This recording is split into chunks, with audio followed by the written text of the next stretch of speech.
Guys welcome back to our daily vlog series guys. അപ്പോൾ നമ്മൾ രാവിലെ എഴുന്നേറ്റ് ആസ് യൂഷ്വൽ നമ്മുടെ കാര്യങ്ങളൊക്കെ കഴിഞ്ഞിട്ട് നമ്മൾ നടക്കാനാണ് ഗൈസ് പോകുന്നത്.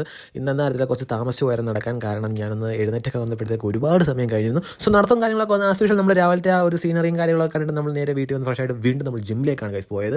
ജിമ്മിൽ ചെന്നപ്പോഴത്തേക്ക് അവിടെ ഒരുപാട് ആൾക്കാരുണ്ടായിരുന്നു. ഞാൻ ഇന്നും അവിടെയും താമസമായിരുന്നു. സോ ഇന്ന് ചെസ്റ്റിൻ്റെ വർക്കൗട്ട് ആയിരുന്നു. കുറച്ച് ഹെവി ലോഡായിട്ട് ഞാൻ കുറച്ച് നാൾക്ക് ശേഷമാണ് ചെസ്റ്റ് വർക്കൗട്ട് ചെയ്യുന്നത്.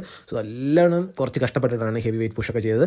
സോ അത് കുറച്ച് അധികം പാട് പെട്ടുകൊണ്ട് ഒറ്റയ്ക്കുള്ളായിരുന്നു വർക്കൗട്ട് ചെയ്യാൻ. സോ അതിൻ്റെതായിട്ടുള്ള ബുദ്ധിമുട്ട് കാര്യങ്ങളൊക്കെ കൊണ്ട് നമ്മുടെ പയ്യന്മാരൊക്കെ വരുന്നുള്ളായിരുന്നു. സോ ചെസ്റ്റിൻ്റെ വർക്കൗട്ട് കഴിഞ്ഞ് നമ്മൾ നേരെ ലാറ്റിൻ്റെ വർക്കൗട്ട് കയറി കുറച്ച് നേരം ലാറ്റ് പുൾ ഡൗൺ ഒക്കെ ചെയ്ത് നമ്മൾ തിരിച്ച് വീട്ടിലേക്ക് വന്ന് നമ്മൾ ആക്ച്വലി രാവിലത്തെ ബ്രേക്ക്ഫാസ്റ്റ് ആയിട്ട് നമ്മൾ എടുത്തത് ഓട്സും റോബസ്റ്റയും കൂടെയാണ്. ഞാനൊരു വെയിറ്റ് ലോസ് വീണ്ടും ചെയ്താലോ എന്നുള്ളൊരു പ്ലാനിൽ കുറച്ച് പ്രിപ്പറേഷൻ പോയിക്കൊണ്ടിരിക്കുകയാണ്. അപ്പോൾ അതിൻ്റെ ഭാഗമായിട്ട് കുറച്ച് ഡയറ്റ് ഒക്കെ നോക്കുന്നുണ്ട്. സോ അതിൻ്റെ ഭാഗമായിട്ടാണ് ഈ ഓട്സും റോബസ്റ്റയും കഴിക്കുന്നത്. സോ പല പല ആംഗിളിലുള്ള ഫോട്ടോഷൂട്ടും വീഡിയോ ഷൂട്ടും ഒക്കെ കഴിഞ്ഞിട്ട് നമ്മൾ നേരെ ഫ്രഷ് ആയിട്ട് നമ്മൾ ഒഴുകി പോവുകയാണ് സുഹൃത്തുക്കളെ. നമ്മൾ മൂവി കാണാൻ നമ്മുടെ മമ്മൂക്ക അഭിനയിച്ച ഡോമയ്ക്ക് ലേഡീസ് പേഴ്സൺ എന്ന മൂവി ഇറങ്ങിയാണ്. ഫസ്റ്റ് ഡേ ഫസ്റ്റ് ഷോ കാണാനായിട്ട് നമ്മൾ കായംകുളം മിസ് തിയേറ്ററിലേക്കാണ് നമ്മൾ പോയത്. സോ ഞാൻ ബുക്ക് മൈ ഷോ വഴി ബുക്ക് ചെയ്തില്ല ഗൈസ്. ഞാൻ നേരെ അവിടെ പോയി ടിക്കറ്റ് എടുക്കുകയായിരുന്നു. പഴയ നൊസ്റ്റാൾജിയൊക്കെ ഓർമ്മ വരാൻ വേണ്ടിയിട്ട്. ചുമ്മാ ഗൈസ് അവിടെ ആൾക്കാർക്ക് വളരെ കുറവായതുകൊണ്ട് പോയ ടിക്കറ്റ് എടുത്ത് എനിക്കറിയാം. സോ ഞാൻ തിയേറ്ററിനകത്ത് കയറി പടമൊക്കെ തുടങ്ങി നമുക്ക് ഇൻട്രോയും കാര്യങ്ങളൊക്കെ കഴിഞ്ഞ് നമ്മൾ അതിൻ്റെ ഒരു ഫസ്റ്റ് ഹാഫ് കഴിഞ്ഞപ്പോഴത്തേക്ക് നമ്മൾ പുറത്തിറങ്ങി ഒരു കോഫി കുടിച്ചുകൊണ്ട് നമ്മൾ വീണ്ടും സെക്കൻഡ് ഹാഫിന് കയറി മൂവിയെ കഴിഞ്ഞപ്പോഴത്തേക്ക് എൻ്റെ DTDC വിളിച്ചിട്ടുണ്ടായിരുന്നു. ഒരു കൊറിയർ വന്നിട്ടുണ്ടെന്ന് പറഞ്ഞുകൊണ്ട് സോ നമ്മൾ നേരെ DTDC വന്ന് നമ്മൾ കൊറിയറൊക്കെ എന്ത് ചെയ്യാന്ന് ചോദിച്ചപ്പോൾ അവിടെ ആരും ഇല്ലാതെ ഗൈസ്. പിന്നെ കുറച്ച് നേരം വെയിറ്റ് ചെയ്തപ്പോഴത്തേക്ക് അവിടെ ആൾക്കാരൊക്കെ വന്നു. ആ നിൽക്കുന്ന ചേട്ടനാണ് എനിക്ക് കൊറിയറൊക്കെ എടുത്ത് തന്നത്. ഞാൻ അവിടുത്തെ കൊറിയറും കാര്യങ്ങളൊക്കെ മേടിച്ച് ആരാ എന്താണെന്ന് അറിയത്തില്ല.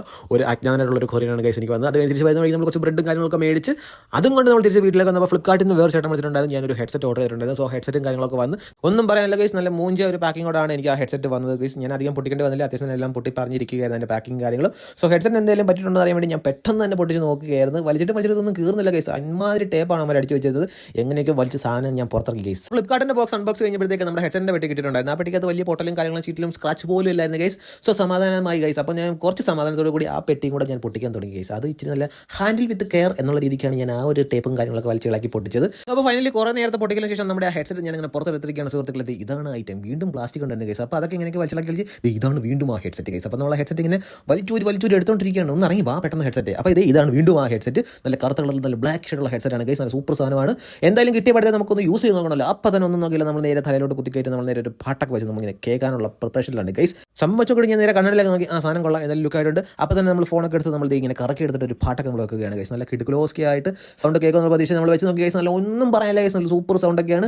എൻ്റെ ചെവിക്കലിൻ്റെ അണ്ടിയാപ്പീസ് വരെ ഇളകി പോകുന്ന രീതിയിലുള്ള സൗണ്ടാണ് ഗൈസ്. എന്നാലും ഞാൻ കൂട്ടി മാക്സിമം സൗണ്ടേ വെച്ച് നോക്കി ചെവിക്കല്ല് പൊട്ടുന്ന ചെറിയ സൗണ്ടാണ് ഗൈസ്. സൂപ്പർ സാധനമാണ്. ഈ ഹെഡ്സെറ്റ് സൗണ്ട് കൂട്ടിയും കുറച്ചും കളിക്കാൻ നല്ല രസമാണ്. ഇങ്ങനെ ഒരു ബട്ടനൊക്കെ അതിൻ്റെ അറ്റത്തുണ്ട്. അപ്പോൾ അത് ഞെക്കി കുറേ നേരം കളിച്ച് തംസപ്പ് കൊടുത്ത് നമ്മൾ വൈകിട്ടായപ്പോഴത്തേക്ക് നമ്മൾ നേരെ താസിലേക്കാണ് ഇറങ്ങിയത്. ഒരു അൽഫാം മേടിക്കാനുള്ള പ്ലാനിലാണ് ഇറങ്ങിയത്. ബട്ട് ആണെങ്കിൽ അൽഫാം ഇല്ല ഗൈസ്. അവിടെ ഷവായി മാത്രമേ ഉള്ളൂ. ഷവായി ഷവർമ കാര്യങ്ങളൊക്കെ ഉള്ളൂ. അപ്പോൾ ഞാൻ ഇനിയും ചെന്നിട്ട് എനിക്ക് വിഷമമാവേണ്ട, ആ ചേട്ടനും വിഷമമാവേണ്ട, ആ കണ്ണാടി കൂട്ടി കിടന്ന് കോഴിയും വിഷമമാവേണ്ടെന്ന് കരുതിക്കൊണ്ട് ഞാൻ പറഞ്ഞു ചേട്ടൻ ഹാഫ് ഷവായി ഒന്നും നോക്കിയില്ല. ഷവായി മേടിച്ച് തിരിച്ച് വരുന്ന വഴിക്ക് ഒരു കുറച്ച് പഴവും മേടിച്ചിട്ട് ഞാൻ വന്നത്.